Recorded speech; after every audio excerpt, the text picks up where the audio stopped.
Hello ladies and gentlemen et bienvenue sur cette nouvelle vidéo, j'espère que vous allez bien. Aujourd'hui, on se retrouve pour présenter 3 decks sur Star Wars Unlimited et notamment 3 decks version low cost. Pour ces 3 decks, on va présenter un Obi-Wan, un Dark Vador et une Jyn Erso.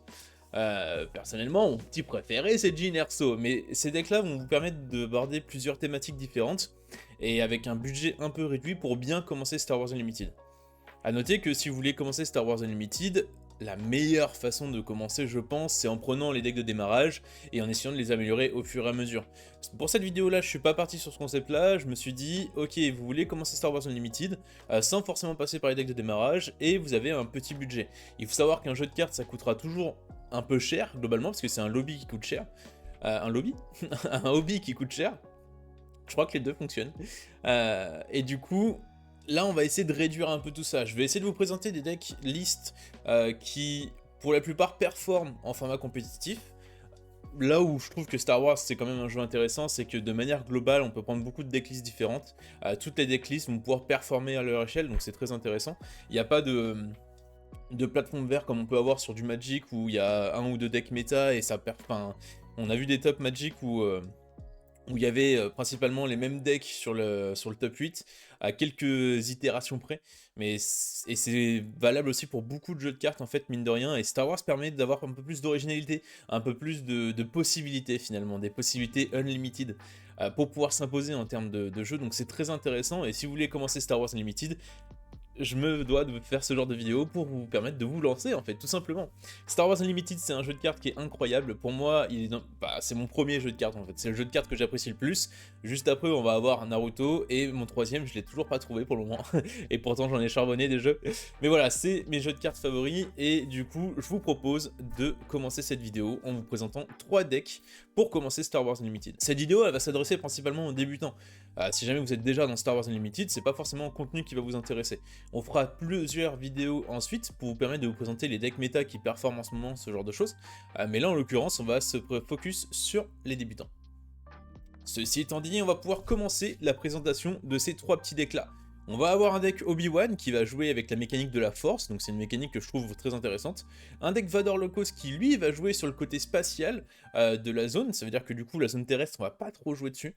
Et Jyn Erso qui elle en l'occurrence va jouer un peu sur les deux, mais va apporter ce qu'on appelle une thématique tribale. Elle va jouer autour d'un mot-clé sur nos créatures et va permettre du coup de se développer un peu là-dessus, donc c'est très intéressant. La plupart des decks que vous allez voir ici, il y a les tarifs qui sont affichés juste après. Donc là, le Obi-Wan, il va coûter environ 100€, c'est 100€ de valeur de carte. Il faut savoir que cette valeur-là, elle est dégressive et prend pas en considération du coup les frais de port. Pourquoi dégressive? Parce que du coup, si vous avez une communauté qui est déjà implantée, il y a beaucoup de communes de rares qui coûtent pas forcément grand-chose que vous allez pouvoir récupérer, et ce qui du coup va permettre de faire dégraisser le prix du deck, notamment si vous comptez l'acheter via Card Market. Les prix que vous avez ici, du coup, c'est la valeur Card Market. Carte Nexus, malheureusement, ne propose pas assez de stock disponible pour faire vraiment un avis intéressant là-dessus. Mais ça va venir, j'espère. Et du coup, c'est sans compter les frais de port. Les frais de port, il faut compter toujours en moyenne une vingtaine d'euros si vous voulez prendre sur Card Market.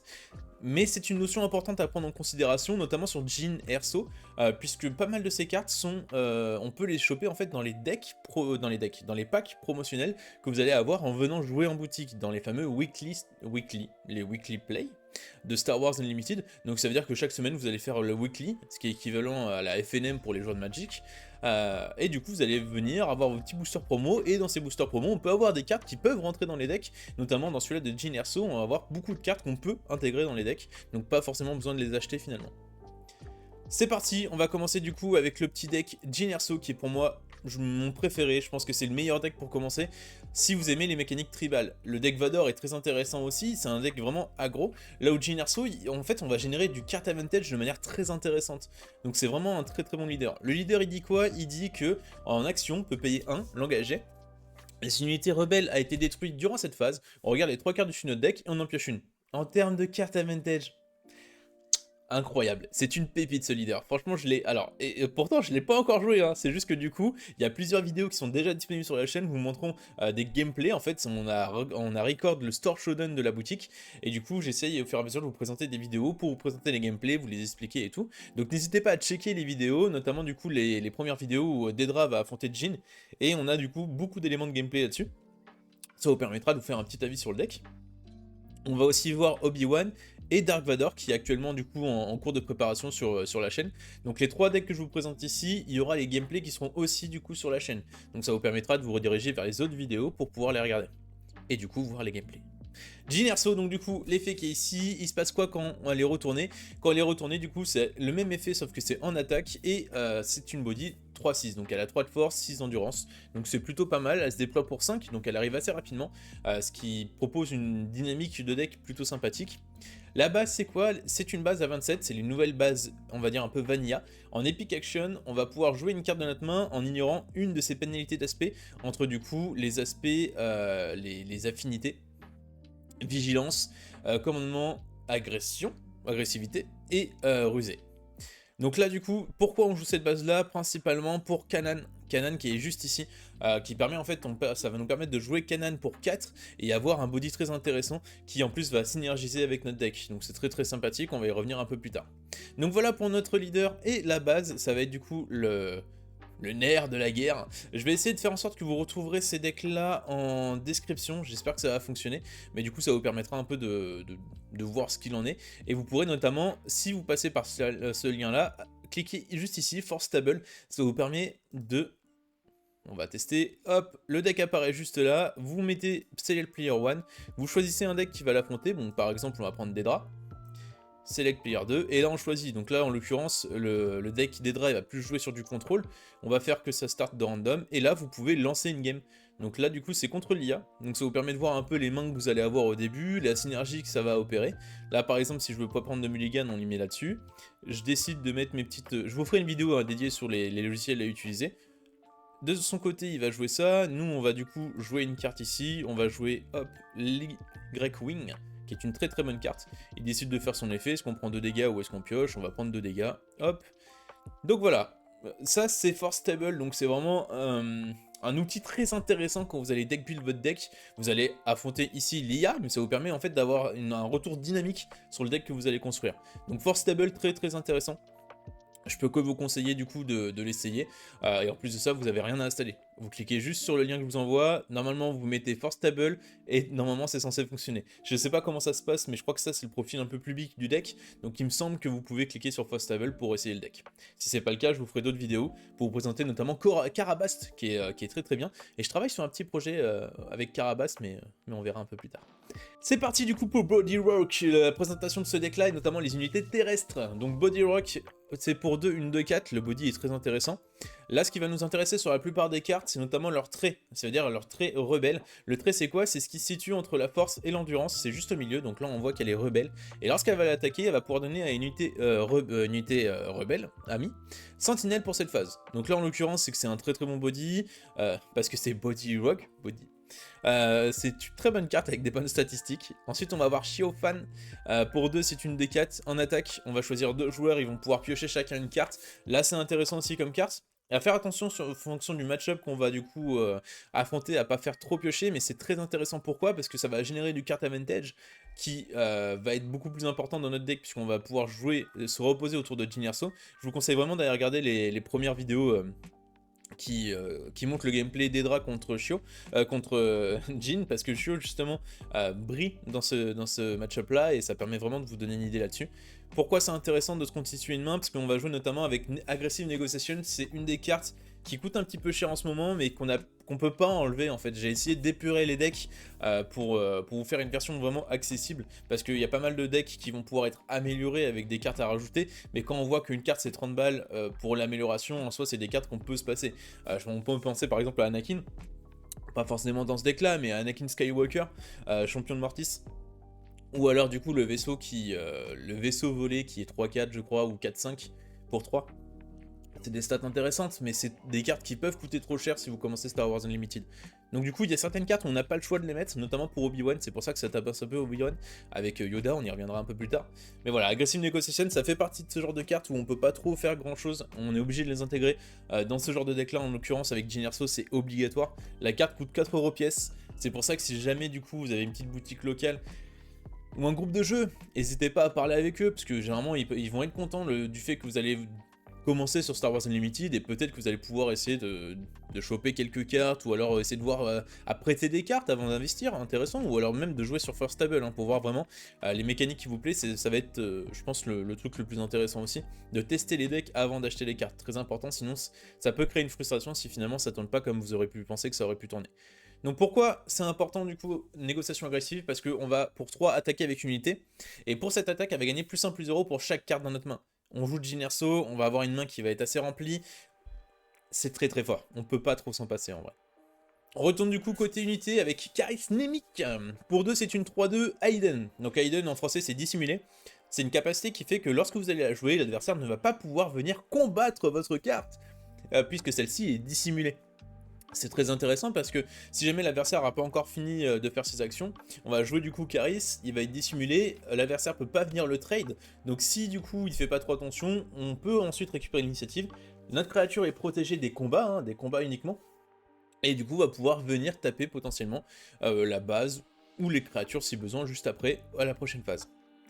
Pourquoi c'est intéressant comme carte aussi? Parce que lorsqu'il est defeated, on peut révéler une combinaison de rouge et de blanc de notre main, et si on le fait, on va créer un jeton espion qui arrive redressé. Les jetons espions, je sais pas si je peux vous les montrer ici. Non, c'est des 0-2 raid 2. En fait, du coup, elle arrive redressée grâce à Karis, et lorsqu'elle va attaquer, elle va gagner +2 +0 pour cette attaque. Et c'est uniquement quand elle attaque. Donc c'est une mécanique qui est vraiment intéressante, et surtout quand l'adversaire va venir gérer cette carte là, à part avec l'arbre se souvient, si je dis pas de bêtises, qui permet d'empêcher les capacités. En l'occurrence, s'il vient la gérer avec autre chose, ou même en combat, on va créer en fait toujours une pression qui sera présente. Donc c'est une très très bonne carte. C'est aussi une des cartes qui peut coter un petit peu, mais elle est obligatoire dans ce genre de deck. En soi, on pourrait l'enlever, c'est juste que si on veut garder l'essence du deck, il y a certaines cartes qui cotent un petit peu qu'on est obligé de garder. Outer Ring Constable, ça c'est une carte qui à terme pourra être modifiée. Dans votre deck, ça va dépendre de ce que vous allez affronter en local. Ici, on rappelle, la prétention c'est quoi? C'est de commencer tranquillement Star Wars Unlimited et de pouvoir avoir un peu de répondant quand vous allez jouer en local. Donc là, Outer Rim, si jamais en local vous allez affronter des decks qui ne jouent pas du tout sur les améliorations, que ce soit du coup amélioration leader ou tout ce qui est sabre et tout, en l'occurrence c'est une carte un peu morte parce qu'elle est fringe et officielle, donc elle est pas rebelle, elle va pas trigger sur l'effet de Jyn Erso, important, et les stats sont pas si intéressantes que ça, donc ça pourrait être modifié à terme, c'est juste que c'est une très bonne carte pour contrer certaines mécaniques, peut-être les Chewbacca si on joue sur les unités volantes, les leaders, tous ces petits trucs là, donc c'est très très intéressant comme carte, et pas forcément assez intéressant dans ce deck là pour la mettre en x3, et aussi situationnel, c'est pour ça qu'on l'a mis juste en une fois. Cynthia qu'on va aussi retrouver dans d'autres decks, mais qui est c'est une très bonne carte. En vrai c'est une très bonne carte parce que pour 3 on a une 3-5, le body est très intéressant, et si elle est améliorée, elle va gagner Sentinelle. En l'occurrence l'amélioration ici, on va pas forcément jouer beaucoup dessus, parce qu'on va pas avoir, je réfléchis rapidement, mais beaucoup de cartes qui vont permettre d'améliorer nos cartes. En soi si, il va y avoir du coup le Sabine Masterpiece, qui est une très bonne carte aussi. C'est juste que là, en fait, on a une carte, ça va être le même titre que Ezra.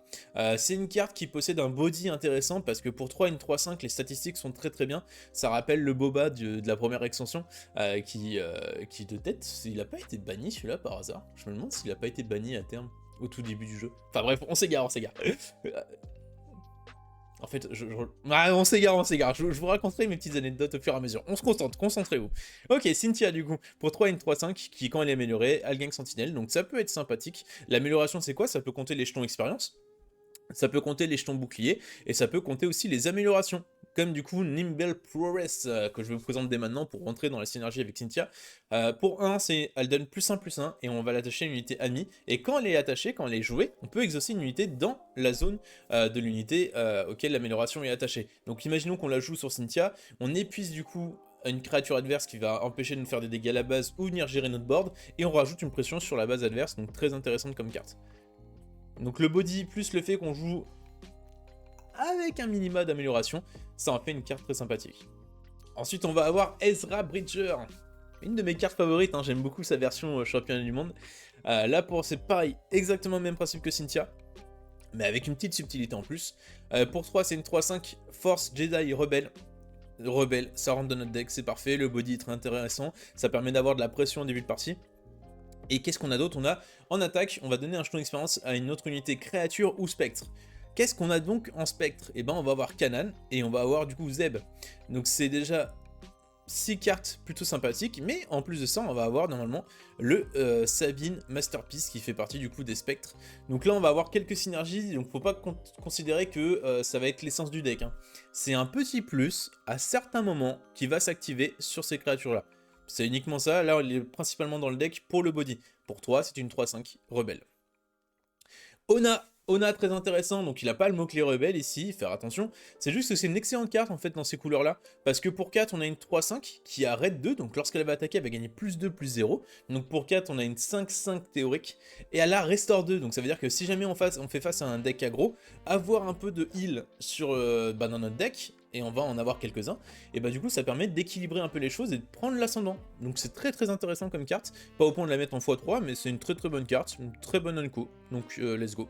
Kanan Jarus, pour 4, une 3-4, et c'est la raison de pourquoi on joue cette base-là, notamment, parce que ça va apporter des synergies, en fait, avec notamment Ezra et tout, mais notamment grâce à son effet, c'est très important.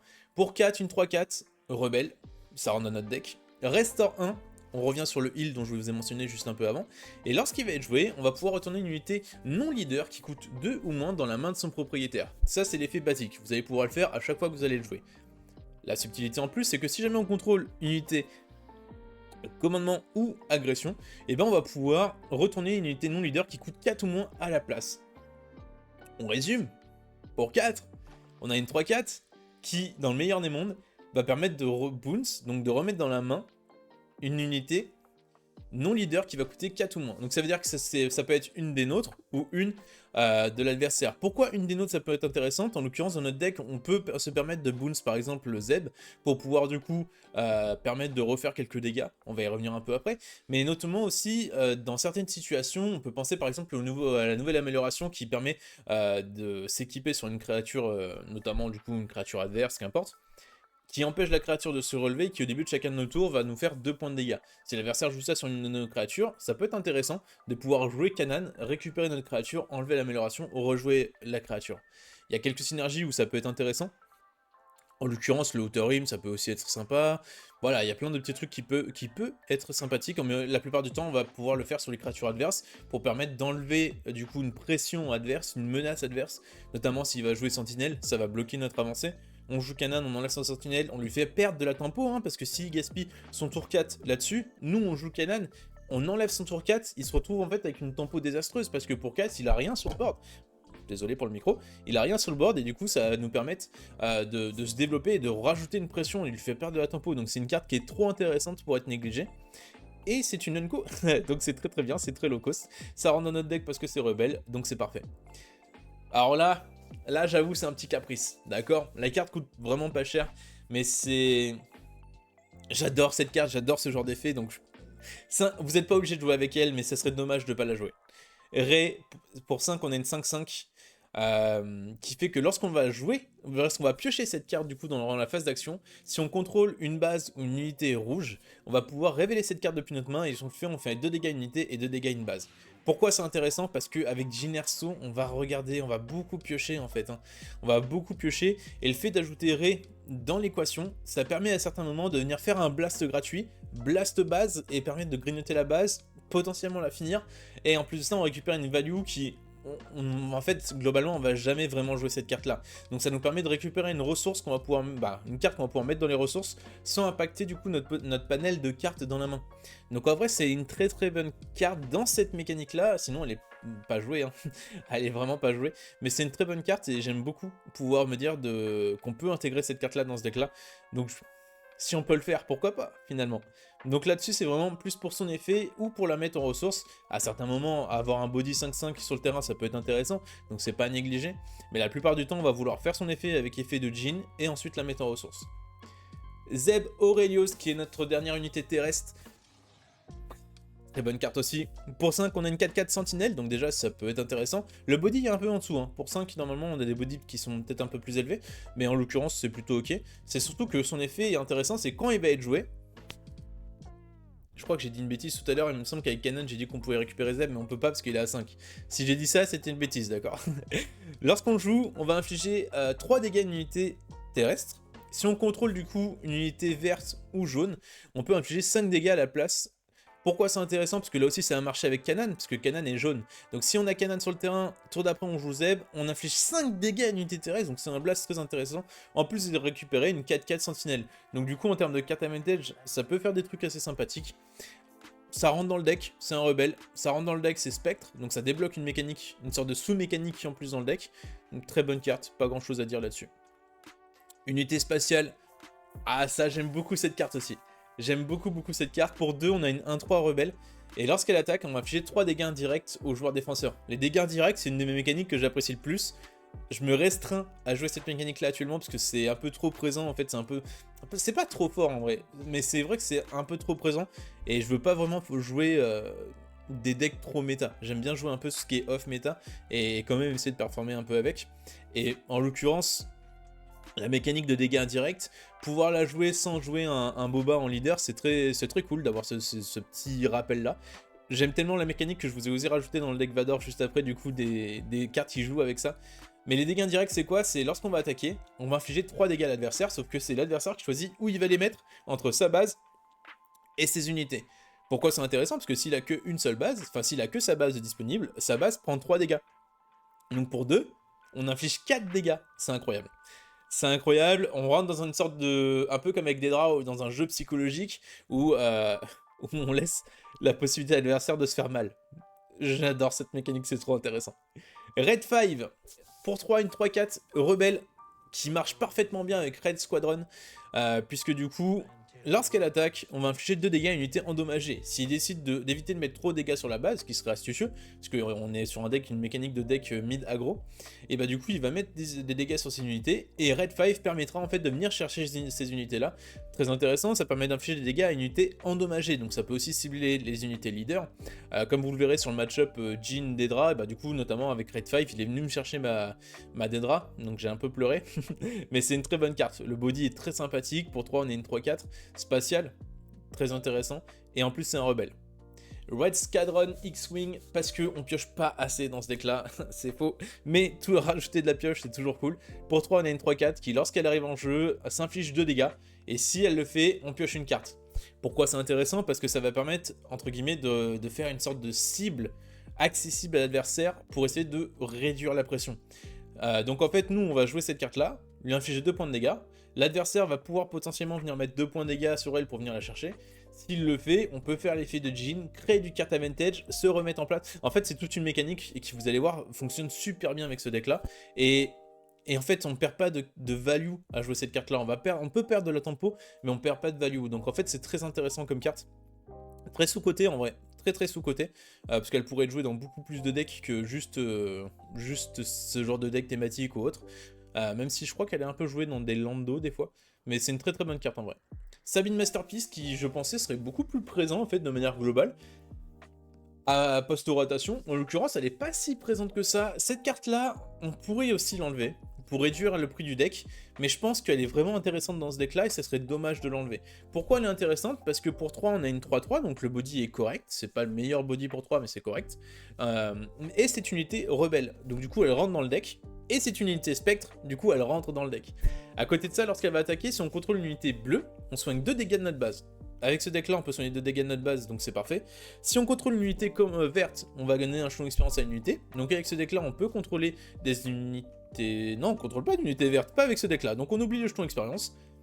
On oublie le jeton expérience. Par contre on contrôle une unité rouge et jaune, ça on peut contrôler. Donc si on contrôle une unité rouge, on inflige un dégât à une unité ou une base. Donc ça permet de grignoter la base ou venir chercher quelques dégâts pour finir une unité. Et si on contrôle du coup une unité jaune, on va engager ou redresser une ressource. La carte est très couteau suisse, on va dire. Donc c'est une carte qui est très intéressante, qui fonctionne bien dans le deck parce qu'elle a le mot-clé rebelle et spectre, donc faut pas trop s'en priver. On l'a mis en x2, pas en x3. Je pense que x3 ça serait peut-être un peu lourd, cela dit, mais en x2 je trouve que c'est très sympa et ça vous permet de débloquer des mécaniques très intéressantes, surtout sur le début de partie où par exemple on l'a joué T3, T4 on va jouer Kanan pour pouvoir du coup engager ou redresser une de nos ressources ou empêcher l'adversaire de jouer ses cartes clés aussi, hein. Donc c'est très sympathique, en plus de soigner notre base, c'est vraiment une bonne carte. Une autre excellente carte dans ce deck, pour moi c'est vraiment genre une des cartes qu'il faut... Enfin, cette carte brille magnifiquement bien dans ce deck. Pour 6 on a une 5-7, donc le body est plutôt sympa, hein, en vrai, pour 6 une 5-7 c'est très intéressant. Et on a le mot-clé rebelle, ça rentre dans le deck, tout le monde est content, et lorsqu'on la joue, on inflige un nombre de dégâts à une unité égal au nombre de cartes dans notre main. Ce deck va beaucoup piocher, va beaucoup avoir de cartes en main, pour pouvoir préparer du coup négociation agressive qu'on a vu juste avant, mais aussi pour pouvoir jouer autour de cette carte-là. Pour 6, on peut... En fait, dès qu'il y a un joueur à 6 de ressources, c'est dans la globalité le moment où il va déployer son leader. Si jamais il déploie son leader et qu'on joue cette carte-là, et qu'on a assez de ressources dans la main pour gérer son leader, c'est pas mal. C'est pas mal, c'est pas victoire assurée, cela dit, mais on est plutôt dans une bonne dynamique, quoi. Surtout si on vient récupérer notamment avec par exemple des leaders amélioration qui s'équipent à des créatures, pouvoir faire ça sur le fait de gérer une unité en plus du leader qui du coup a piloté le vaisseau et du coup est détruit en même temps, ça fait des trucs incroyables. C'est même pas une unité unique, donc du coup on va pouvoir en jouer plusieurs d'affilée. Enfin vraiment la carte est excellente. La carte est excellente, rentre parfaitement bien dans ce deck, c'est trop intéressant. Négociation agressive, on en a parlé juste un peu avant. Et ensuite on va avoir du coup Chargé Dredge Treason. Alors ça c'est une carte où je suis un peu mitigé, d'accord. Je suis un peu mitigé, je pense que ça rentre parfaitement bien dans le deck, je l'ai mis qu'en x2. En l'occurrence, on pourrait potentiellement l'enlever, essayer de rajouter un peu quelques exemplaires de cartes, ou intégrer d'autres cartes. Mais je trouve ça intéressant d'avoir du blast, c'est le même effet que l'arbre se souvient, même si l'arbre se souvient, faudrait peut-être plus qu'on la mette en x3 en l'occurrence. Mais j'ai essayé d'équilibrer un peu, j'ai mis en x2, x2. Vu qu'on va beaucoup piocher, en fait, on va les avoir ces cartes-là sur la théorie. Mais ça, c'est la partie du deck où je suis peut-être un peu moins sûr, moins sur mes appuis. Donc, accusé de trahison, on peut pour 4 révéler 2 cartes rouges de notre main, enfin une combinaison de 2 rouges de notre main. Et si on le fait, on inflige 5 dégâts à une unité. Donc ça peut cibler les unités leaders, encore une fois, très intéressant. Ça permet de venir chercher les unités qu'on aurait pu endommager avec le Red Squadron Y-Wing avec les dégâts indirects. Ou avec du coup Zeb qui permet de faire aussi des dégâts, ce genre de choses. Donc très bonne carte en soi, hein. Très bonne carte, c'est juste que je sais pas si c'est si intéressant que ça dans ce deck là. Je pense qu'il faut avoir du contrôle, mais est-ce qu'on préférait pas plutôt par exemple perdu et oublié, qui permet en fait de gérer directement une unité non leader en plus de soigner 3. Est-ce que le coup le fait que ça passe à 6 c'est... Voilà, ça c'est juste les petits points d'interrogation. Si jamais vous testez le deck, n'hésitez pas à me faire vos retours là-dessus, ça peut être intéressant. Et l'arbre se souvient, c'est aussi du coup un contrôle qui est nécessaire dans ce deck là, et notamment du coup sur la méta dans sa globalité. C'est une très bonne carte qui permet de gérer beaucoup de menaces en début de partie, et même en fin de partie, parce que si du coup la menace qui a un coût de 3 ou moins subit beaucoup d'améliorations, ce genre de choses, on peut penser à Grand Guy avec un sabre ou ce genre de choses, et bah du coup c'est très intéressant de pouvoir la gérer. Donc l'arbre se souvient, et parfaitement dans cette mécanique là, on va gérer les petites unités, pareil qu'avec accusé de trahison. Et Nimble Prowess, j'ai plus le nom en français. Nimble Prowess with my beautiful English accent. Ah, j'ai mal pour vous, j'ai mal pour vous. Et qui du coup est une carte qu'on a présentée un peu avant. Donc ça c'est la présentation pour ce petit deck Jyn Erso qui pour moi est vraiment... Après, je suis biaisé parce que j'adore cette mécanique-là, je trouve que ça permet de vraiment jouer son deck, de pouvoir faire un card advantage qui est vraiment intéressant, qu'on ne trouve pas forcément sur les autres decks. Je pense honnêtement que c'est le meilleur deck pour commencer Star Wars Unlimited. C'est une mécanique qui va jongler entre déjà la tribalité, ça va plaire à beaucoup de monde, hein, le fait de pouvoir jouer sur de la tribalité. Si vous voulez commencer Star Wars Unlimited en vous disant je veux jouer un deck hard control, on n'est pas sur les decks low cost, d'accord? Hard control contrôle de manière globale, ça a toujours coûté cher. Qu'importe le jeu de cartes, de manière globale, ça coûte toujours très cher. Star Wars, ça déroge pas à la règle. Ça déroge pas à la règle. C'est difficile de faire un deck control low cost, surtout avec le peu de panel de cartes qu'on a actuellement pour hard control. Donc il va plus se diriger, on va commencer en fait Star Wars avec des decks aggro mid, et en l'occurrence Jyn Erso pour moi c'est vraiment un des meilleurs decks pour commencer Star Wars Unlimited, donc je suis très content de l'avoir pu vous le présenter, et on essaiera peut-être de le présenter du coup en live, donc n'hésitez pas à aller dans la description, à cliquer sur Twitch et à vous follow pour être averti du coup des prochains lives, mais aussi du coup en faire peut-être une vidéo un peu plus dédiée où on présente aussi du gameplay. La vidéo risque d'être un peu longue, donc on va essayer d'enchaîner un peu en présentant ce petit deck Dark Vador. Alors là, Dark Vador, c'est aussi un deck qui est vraiment bien. C'est un deck qui coûte très peu cher. Donc là, on est sur 50 € de valeur de carte, hein, en considérant ce que je vous ai dit en début de vidéo. Et c'est un deck qui est assez spécial parce qu'au début de Star Wars Unlimited, beaucoup de gens voulaient vraiment essayer de jouer sur la zone spatiale en particulier. Sauf que si on jouait au début de Star Wars Unlimited dans la zone spatiale, on se faisait déborder par la zone terrestre. Parce qu'il y avait une sorte d'équilibrage qui était fait, qui faisait que si tu voulais vraiment jouer en full spatial, les unités terrestres avaient plus de stats et t'arrivais pas en fait à compenser. Et depuis Jump to Lightspeed, notamment depuis cette extension là, on a vu l'émergence de ce petit Dark Vador vert, infamie, qui permet en fait de jouer vraiment sur l'unité spatiale. Et en fait on va jouer avec deux mécaniques qui vont plaire à beaucoup de personnes, notamment aux joueurs de Star Wars, c'est jouer sur la zone spatiale, donc ça c'est un truc qui est vraiment plaisant pour la plupart des joueurs. Et là où ça va plus parler avec, avec plus de monde si vous avez l'habitude des jeux de cartes, c'est de jouer avec des jetons. Les jetons, c'est une mécanique qui est très plaisante. De manière globale, en fait, on va avoir des cartes qui vont générer des jetons. Et ces petits jetons, en fait, vont pouvoir faire des petits dégâts au fur et à mesure comme ça. Mais c'est très intéressant. C'est généralement plutôt apprécié le fait de jouer avec des jetons. Et Dark Vador rentre parfaitement dans cette optique-là. Dark Vador, il dit quoi? Il dit que si on a attaqué avec une unité non jeton véhicule durant cette phase, on va créer un jeton, du coup, TIE Fighter. Les TIE Fighter, c'est quoi? C'est des jetons pour, du coup, je crois, j'ai plus le coup en tête, ça doit être 0 ou 1, et qui font du coup du 1-1. Donc c'est pas des bodies de malade mental, mais ça permet en fait de grignoter un peu la base, de créer des bodies sur le board, et ça va permettre de rentrer en synergie avec quelques-unes de nos cartes, donc c'est plutôt sympathique. En plus de ça, si on va contrôler 6 de ressources ou plus, on va pouvoir le déployer. Il y a deux façons de le déployer parce que c'est un leader qui est un leader pilote. Donc en fait, tous les decks que je vous ai présentés vont vous permettre de taper un peu sur tout ce que peut faire en termes de mécanique dans la globalité Star Wars, avec des mécaniques un peu originales, notamment du coup la mécanique de pilote. C'est qu'on peut le déployer en tant qu'unité, donc ça sera une 5-6 sur le champ terrestre qui n'aura pas de capacité. Mais si on le déploie en tant qu'amélioration, on va du coup le mettre en dessous de nos unités véhicules, véhicule, je crois que c'est juste véhicule, c'est pas spatial. Donc véhicule sans pilote dessus. Quand on va le mettre, il va donner +5/+5 à cette unité, mais en plus de ça, il va faire venir deux petits potes, deux jetons, TIE Fighter Token. Donc du coup, c'est très intéressant comme mécanique, et c'est la plupart du temps plus intéressant de l'équiper en tant qu'amélioration véhicule. Bien sûr qu'à certains moments, on va vouloir le déployer en tant qu'unité terrestre, pour venir me faire 5 de dégâts plus facilement sur la base. En parlant de base, ici on joue une base, c'est Vanilla aussi, c'est une base pour 30 jaunes. Rien de particulier sur la base, désolé, c'est pas ce qui va le plus vous hyper. Et là, on va partir du coup sur le deck. On voit, à l'inverse du deck Generso de tout à l'heure, qu'on va avoir beaucoup d'unités spatiales, pas beaucoup d'unités terrestres. Et c'est très important parce que ce deck-là, c'est un deck qui va vraiment se jouer sur la zone spatiale. Petit tips, si jamais vous faites ce deck-là, quand vous commencez la partie, décalez un peu votre leader et votre base sur le côté du coup terrestre, que vous n'allez pas forcément beaucoup utiliser, et libérez-vous un peu de place sur l'unité spatiale, d'accord? Sur la zone spatiale, ça peut avoir son importance. Les unités terrestres, on en joue, et on joue lesquelles? On va jouer Galen Erso, qui est une carte, un nouvel ajout en fait de cette carte-là, qui est très important.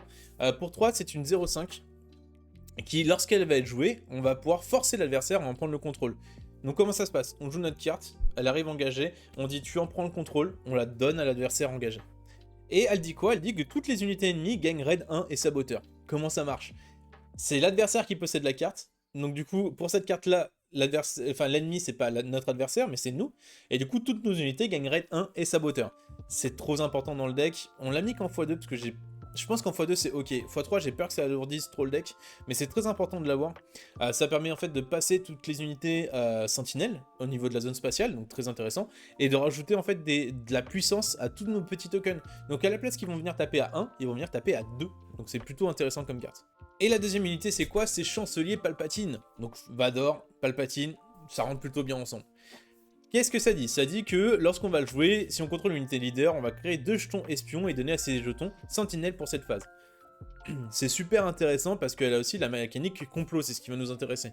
Complot c'est quoi? C'est au moment où on va déployer notre leader, on va pouvoir jouer cette carte là directement depuis nos ressources, en payant son coût, et si on le fait, on prend la carte du notre deck et on la met en ressources engagées. Pourquoi c'est intéressant? Parce que si l'adversaire... En fait on va jouer que spatial, d'accord? L'adversaire, lui, va avoir le champ libre sur la zone terrestre. On va voir que c'est pas forcément vraiment le cas, mais en l'occurrence, dans l'idée, c'est ça. Et le fait de pouvoir apporter de la temporisation sur la zone terrestre, notamment en jouant des unités sentinelles, là c'est juste de la chair à canon, hein. C'est clairement des unités qu'on va mettre là, qui vont venir tanker 2 attaques et nous permettre de faire 2 actions. Donc notamment faire 2 attaques pour grignoter encore plus rapidement la base.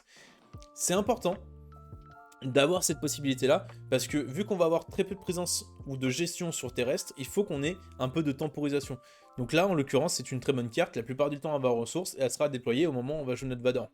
Puis mine de rien, en vrai, on joue Vador. Vador, hein, il arrive à 6. On joue Vador, et imaginons qu'on soit déjà très bien setup en termes de spatial. On joue Vador. On joue notre premier chancelier Palpatine qu'on aura aux ressources. Le deuxième qu'on aura... alors, attention, petite subtilité. Le deuxième qu'on aura aux ressources, mais là où c'est intéressant, c'est que si on se fait vraiment déborder du coup sur le terrestre, et ben le fait de jouer un chancelier Palpatine, ça va créer 2 jetons espions avec Sentinelle. On joue notre deuxième, on enlève le premier, et du coup, normalement, on a 4 jetons Sentinelle avec 4 jetons espions avec Sentinelle. Ah, j'ai un doute, j'espère que j'ai pas dit de bêtises. Tu joues les deux, et when play it. Ah, je pense pas que ça fonctionne concrètement. Je crois que les deux when play it s'activent pas. À vérifier, bah, c'est une bonne question de règle. Si jamais vous l'avez, vous me dites en commentaire. Sinon, du coup, on ira se renseigner et on en reparlera un peu plus en live ou, ou dans une prochaine vidéo. En l'occurrence, on garde ça en tête. Gardez dans l'esprit que vous pouvez, quoi qu'il arrive, en faire un pour avoir une gestion qui permet de temporiser sur le terrestre. Très intéressant. Et là, messieurs, dames, on part sur le corps du deck, hein. Les unités terrestres. Pas du tout, les unités spatiales. Unité spatiale, du coup, on va avoir le A-Wing qui est pour 1, une 1-2 et qui a raid 1. Donc c'est des très basiques, hein. C'est vraiment... On va pas chercher à faire dans la subtilité, hein. On va jouer beaucoup de petites unités qui, si jamais elles ont des stats offensives intéressantes, c'est encore mieux. Donc là, une 1-2 avec raid 1.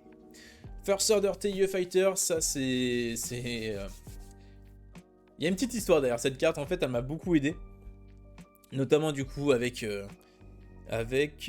celui-ci, Kijimi Patroller, une carte qu'on voit plus trop, mais qui je trouve est quand même très intéressante. Mais voilà, j'ai un petit affect avec cette carte-là, genre... on a peut-être fait un Planetary alors qu'on avait un peu stoppé le jeu, on a essayé de faire un deck la veille, on a fait un Vador rouge spatial lors de Jump to Light Speed, avec le reste de collection qu'on avait, est-ce qu'on a fini top 8? Oui, avec un deck vraiment très low cost finalement. Et cette carte là m'a beaucoup aidé, donc il y a un petit symbolique, hein, et pareil avec le Kijimi, qui font partie de mes petites cartes sentimentales. C'est pour ça que peut-être elles sont dans le deck. Mais en l'occurrence, le First Order est trop intéressant pour pas être dans le deck. Si on contrôle l'unité token, elle va gagner raid 1. Donc du coup, elle va taper à 3 pour 1. C'est pépite. C'est beaucoup trop intéressant. République Y-Wing pour 1 1-3. Ça fait le taf aussi, cette unité spatiale, ce qui va permettre de proc du coup l'effet de Vador lorsqu'on va attaquer avec, trop intéressant. Scratching TIE Fighter pour 1, une 2-1 en attaque, on peut choisir une unité terrestre, si on le fait, elle perd ses capacités pour cette phase. C'est keyword, donc du coup, tout ce qui va être restauration, c'est surtout ce qu'on va venir chercher, hein, ici. Éviter que l'adversaire se restaure trop, je pense que c'est une carte qui aurait pu être intéressante, je sais pas si Capo l'a joué dans son deck d'ailleurs.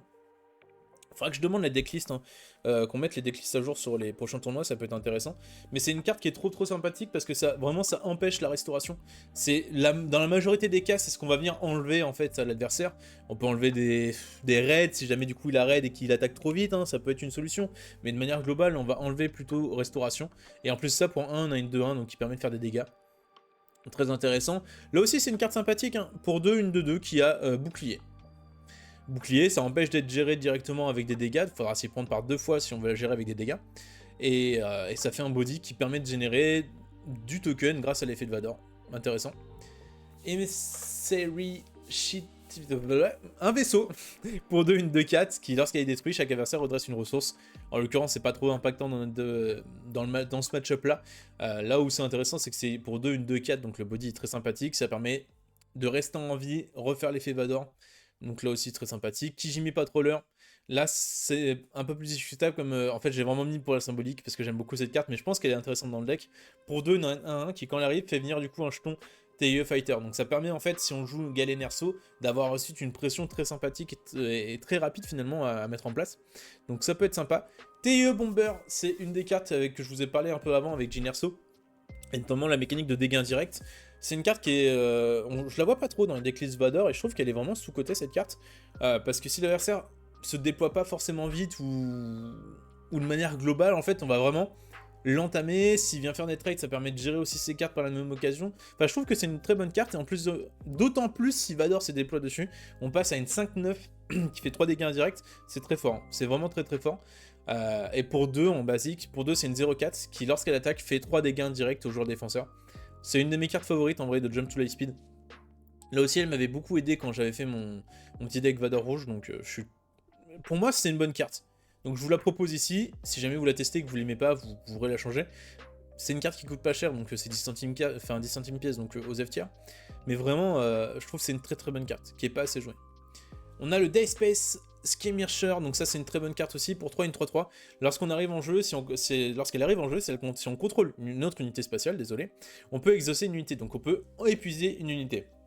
Ça concerne aussi les unités leaders, ça empêche peut-être les unités spatiales de gérer notre board, donc ça c'est trop intéressant, mais aussi de gérer les menaces adverses, en épuisant par exemple les cartes avec restauration, ou les leaders qui taperaient trop fort. Donc là, très très bonne carte aussi. Lurking Snap Fighter, lorsqu'il est joué, on peut épuiser une unité, donc là c'est pareil. Et là où c'est intéressant, c'est qu'il a complot. Donc du coup, même principe que le chancelier Palpatine, on peut le jouer depuis nos ressources. Très bonne carte, en vrai, très très bonne carte, qui permet d'ajouter de la temporisation. En parlant de très bonne carte, Victor Leader. Aïe aïe aïe, très très très bonne carte, hein, parce que pour 3 on a une 2-4, le body est intéressant.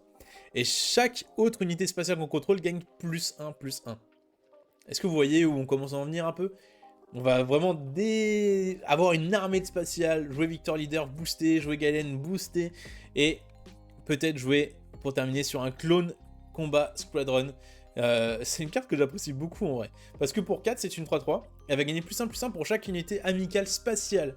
C'est-à-dire que du coup, si on se développe vraiment beaucoup, on va avoir une carte pour 4 qui va avoir des stats monstrueuses. Hein. Et si c'est pas géré, force et honneur. Force et honneur, ça tape vraiment fort. Et ensuite, on a les événements, donc accélération, accélérons nos plans, je sais plus le terme exact en français. On va épuiser une unité amie, et si on le fait, on attaque avec une autre unité, et elle gagne +3/+0. Ça, c'est une bonne carte en vrai, dans le sens où ça permet peut-être de gérer quelques menaces sentinelles, mais aussi de venir grignoter la base, ou dans des situations un peu tendues, où il nous manquerait quelques points de dégâts pour venir terminer avant que l'adversaire fasse des situations qui débloquent la game de son côté. Ça permet peut-être d'être un finish à ce moment-là, donc c'est vraiment une carte qui peut être intéressante, situationnelle, c'est pour ça qu'elle est en x2, mais intéressante. Arrest, là c'est pareil, ça va gérer les menaces, principalement tout ce qui va être soit restauration trop importante, soit sentinelle spatiale, soit élément de combo ou autre. Pour 2, notre base capture une unité ennemie non leader, et au début de la phase de regroupement, son propriétaire du coup la récupère. Alors, en fait, ça permet surtout de prendre une unité, l'enlever de l'équation et venir faire les dégâts base. All for Questioning, très bonne carte. Hein. Pour 3, on exauce une unité ennemie. Si on le fait, on regarde la main de l'adversaire et on défausse une carte qui partage une affinité, un aspect avec cette unité-là. Pourquoi c'est important? Parce que ça va permettre... Par exemple, si vous engagez une unité, imaginons qu'on va jouer face à un Obi-Wan, et ben on va épuiser par exemple une unité, pour que ça soit intéressant, on va dire bleu-blanche, et ben on a accès, quand on va regarder sa main, à défausser toutes les cartes qui ont une affinité blanche ou une affinité bleue. Et là c'est intéressant, parce que en faisant ça, on peut défausser par exemple un Yoda qui serait vert-blanc. Donc ça donne accès en fait à la main de l'adversaire, on gagne de l'intempo, on réduit ses menaces. Ce qu'on veut essayer d'aller chercher, par exemple Yoda c'est un exemple parfait si on joue face à Obi-Wan, mais c'est aussi les cartes comme du coup la nouvelle Vras, le nouveau tir de super laser. Je l'ai toujours pas en français, c'est terrible. Signal Ignition en anglais. Qui permet en fait pour 8 de détruire tout le board, donc ça c'est absolument ce qu'on veut pas. On a aussi envie d'enlever les Bo-Katan par exemple, donc il y a beaucoup de cartes qu'on a envie d'enlever et qui généralement vont rester dans la main de l'adversaire parce qu'il va les jouer sur des tours un peu plus tardives. Donc All for Questioning, très bonne carte. Pour 2, Corporate Warmongering, ça dit quoi? Ça dit pour 4, on donne à une unité amie +3/+3 pour cette phase, et on donne à toutes les unités amies +1/+1 pour cette phase. Très intéressant. Situationnel, carte pas vraiment beaucoup jouée d'ailleurs. C'est vachement situationnel, mais c'est pour ça qu'elle est en x2, mais ça peut vraiment être un élément de win condition. Surtout si l'adversaire fait pas trop attention en spatial et se dit, bah, il y a quelques unités, mais ça va pas taper de ouf, je vais jouer un truc et temporiser.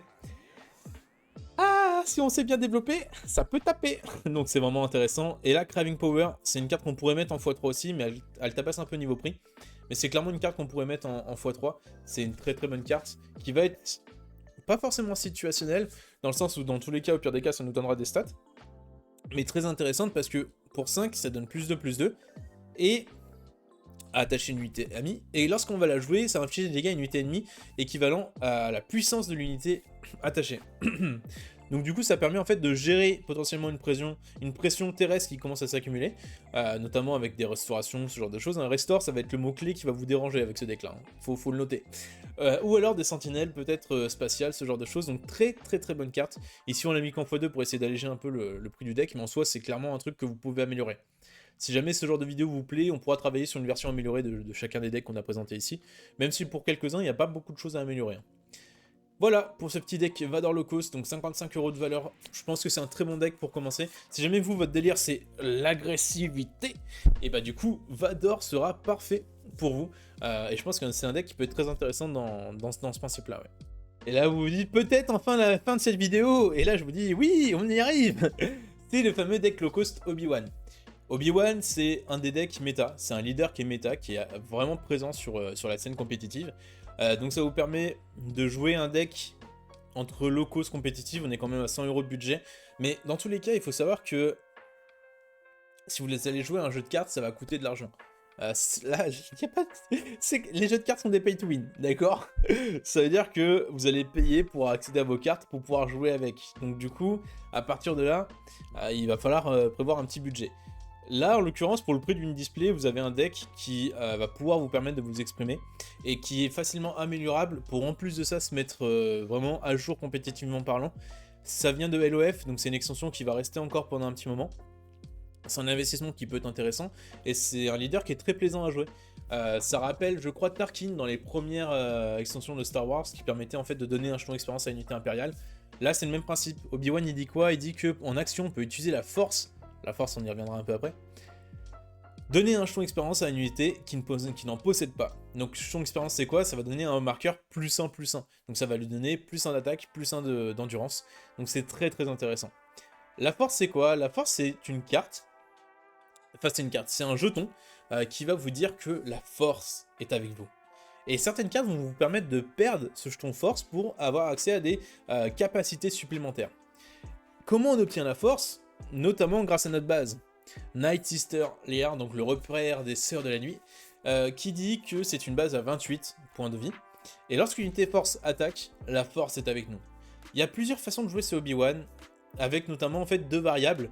La première c'est avec cette base là, la deuxième c'est avec une autre base qui est le Temple de la Vergence, si je dis pas de bêtises, qui est une base à 25, une base rare, qui dit qu'au début de la phase de regroupement, si on possède une unité avec 4 d'endurance ou plus, on a la force. Personnellement, je préfère cette base-là, et je trouve que quand vous allez commencer, en fait, c'est une base qui est beaucoup plus intéressante pour jouer et débuter, que le Temple de la Vergence, où là, c'est une mécanique qui est un peu plus longue, un peu plus mid-tempo. Donc voilà, nous on joue avec cette base-là, c'est un parti pris, les deux bases sont jouables en soi, je vous laisserai faire votre avis si jamais vous voulez partir sur ce deck-là et l'améliorer ensuite. Et on part sur, du coup, la présentation des unités. J'ai un peu mué avec unité. Mais c'est parti du coup, unité terrestre. On va voir Gungi, Fending Himself. Donc Gungi, c'est une excellente carte en fait, c'est juste des stats. Pour 2, on a une 2-5. Forcément, c'est un Wookiee, donc c'est un peu costaud. C'est une unité force, donc ça marche avec notre base. C'est un Jedi, tout parfait. Sachant qu'avec Obi-Wan, on va pouvoir le faire passer à 3-600. Ouais, c'est pas mal, pour 2 c'est pas mal, ouais. Donc ensuite on a le Jedi Consulaire qui pour 2 une thune 1-4. C'est une carte intéressante et qui marcherait encore mieux avec l'autre base que je vous ai mentionné. Mais en l'occurrence ici on est parti sur le parti pris de jouer cette base là, donc on va la garder. Mais si on la joue dès le début et qu'on a la force qui se met en place rapidement, ça permet de jouer des grosses cartes très rapidement. Parce qu'en fait en action on peut utiliser la force, l'engager, jouer une unité de notre main qui va coûter 2 de moins. Donc ça permet de jouer notamment des grosses cartes. Yoda qui arrivera à 6, Rey qui arrivera à 6. Kelleran Beck qui est un banger absolu qui arriverait du coup à 5. On est sur vraiment des grosses cartes qui arriveraient rapidement. Donc c'est vraiment excellent comme carte. C'est une unité force avec un body intéressant. Donc on va pouvoir au minimum générer le jeton de force qui va nous permettre de débloquer des mécaniques. On a une autre unité à 2 cost, donc pour 2 une 2-4. Restauration 1, donc lorsqu'on va attaquer on va pouvoir se soigner notre base de 1. C'est une unité force, donc ça rentre dans le deck. Et lorsqu'elle attaque, on va donner à chaque unité Jedi alliée Restore 1 pour cette phase. Ça rentre parfaitement dans le deck. Hein. Toutes les unités que je vous ai montrées jusqu'à présent, c'est des unités Jedi. Donc on va pouvoir en plus restaurer notre base si on fasse... Par exemple, face à Vador aggro, c'est clairement le genre de carte qu'on veut rapidement pour pouvoir essayer de compenser la perte de points de vie qu'on va avoir en début de partie. Cynthia Kaz, excellente dans ce deck, hein. Pour 3, une 3-5. Pour 3, une 4-6 sentinelle avec l'effet d'Obi-Wan. Banger. Ezra Bridger, donc là il est principalement là pour le body et la génération de force. Je crois pas que dans ce deck là il y a d'unité spectre ou créature. Donc considérez que pour 3 c'est une 3-5 sans effet. Pour 3 c'est une 4-6 avec Obi-Wan qui génère la force, donc très intéressant. Obi-Wan Kenobi, là aussi c'est une carte qui je trouve est très sympathique. En vrai, pour 3 on a une 3-5 qui lorsqu'on va jouer une unité force, elle va gagner sentinelle pour cette phase. Donc lorsqu'on joue Obi-Wan, c'est une 3-5 sentinelle à ce moment là. Et si on fait l'effet du leader, ça va devenir pour 3 une 4-6 sentinelle. Donc là vous voyez qu'en fait il y a une mécanique qui se met en place où on va jouer un deck qu'on appelle good stuff. Donc généralement avec des bons body. Donc c'est très intéressant, ouais. Captain Tifo, là aussi pour 4, une 4-5, qui lorsqu'elle est attaquée, on peut révéler une combinaison de vert et de blanc de notre main. Si on le fait, on soigne un dégât à notre base. À la sentinelle, donc elle va se faire attaquer. Potentiellement, elle passe à 5-6, donc elle se fait attaquer plusieurs fois. Et en plus, ça permet de soigner la base, donc c'est vraiment ultra cool. Itinerant Warrior, très bonne carte aussi. Pour 4, une 4-4.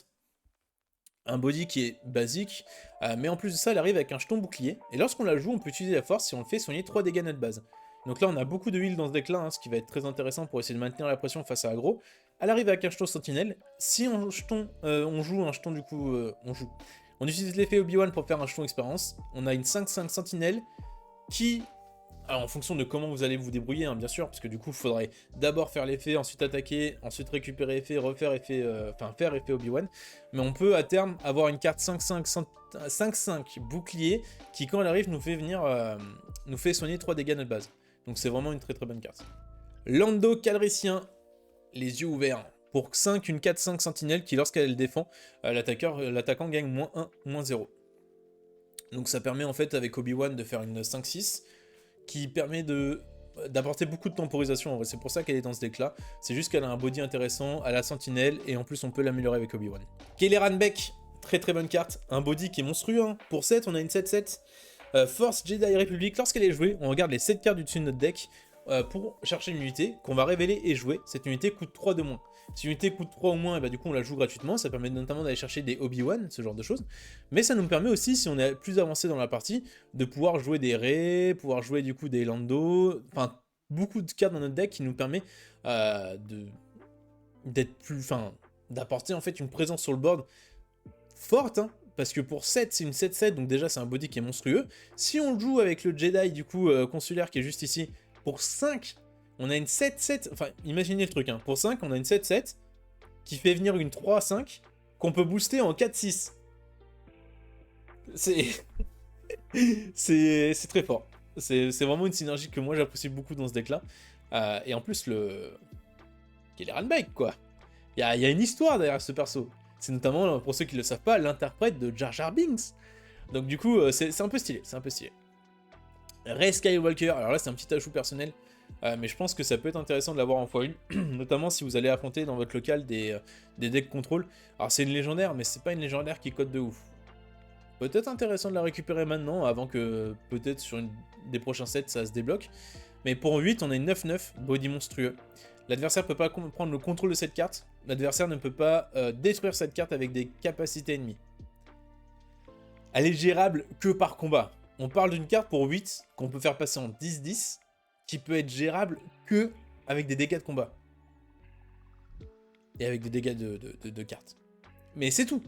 Elle peut être gérée que avec des dégâts. Et actuellement, t'as aucun truc dans le format qui permet...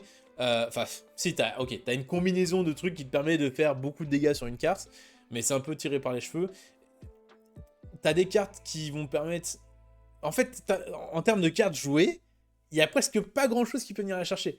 C'est pas aussi intéressant que ça pour la mettre en x3, x2, mais en x1, je pense que ça peut égayer vos parties et vraiment vous débloquer des situations.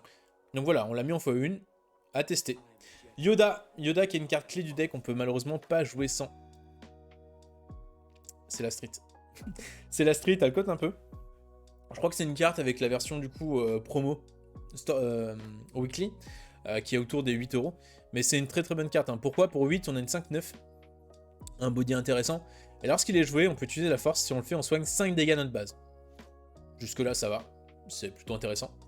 Quand on utilise la force, on peut infliger des dégâts à une unité égale à 2 fois le nombre d'autres unités qu'on contrôle.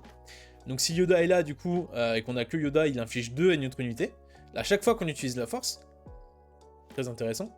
On rappelle qu'il arrive, il utilise la force. Donc il arrive, il utilise la force, il peut faire son effet du coup pour... Si vous avez par exemple 2 unités, coller 4 dégâts à une unité, donc c'est très fort déjà, juste 2 c'est déjà pas mal. Et à chaque fois qu'on utilise la force, ça fait ça.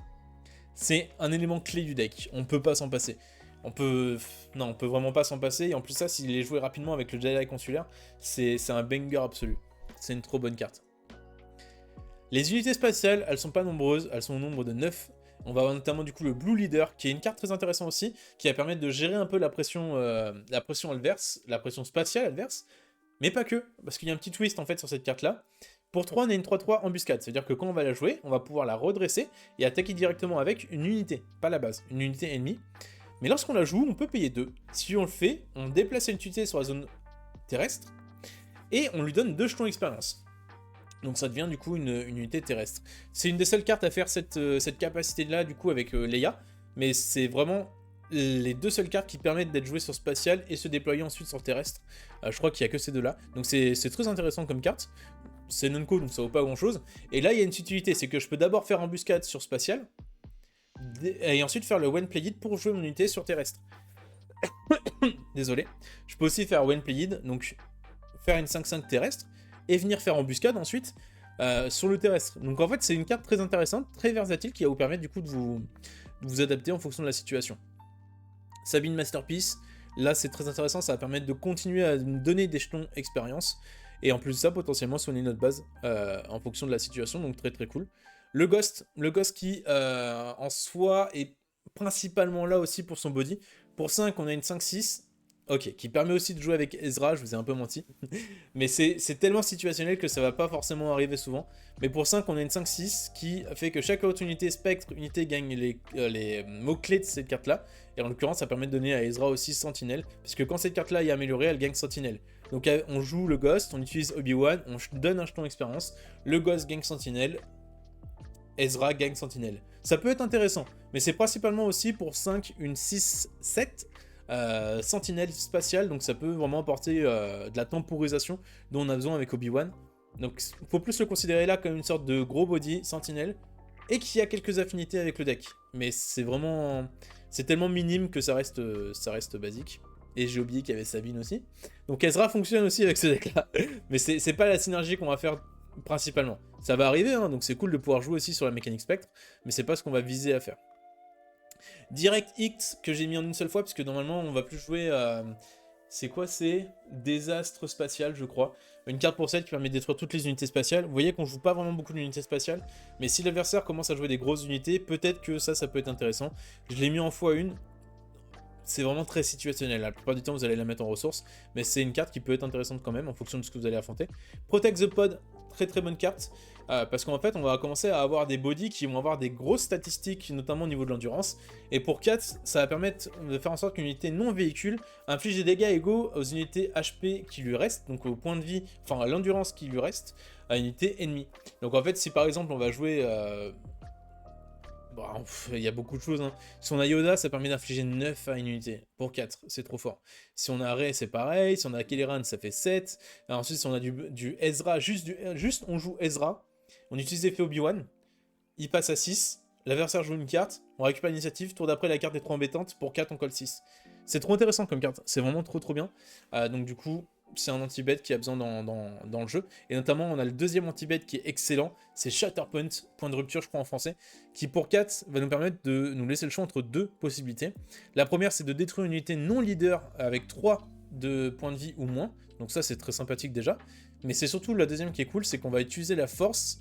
Et si on le fait, on détruit une unité non leader. Donc pour 4, on détruit une unité non leader. Ultra intéressant, c'est une des cartes qu'il vous faudra conserver un petit peu, parce que je pense que vous en aurez très vite besoin avec ce deck là.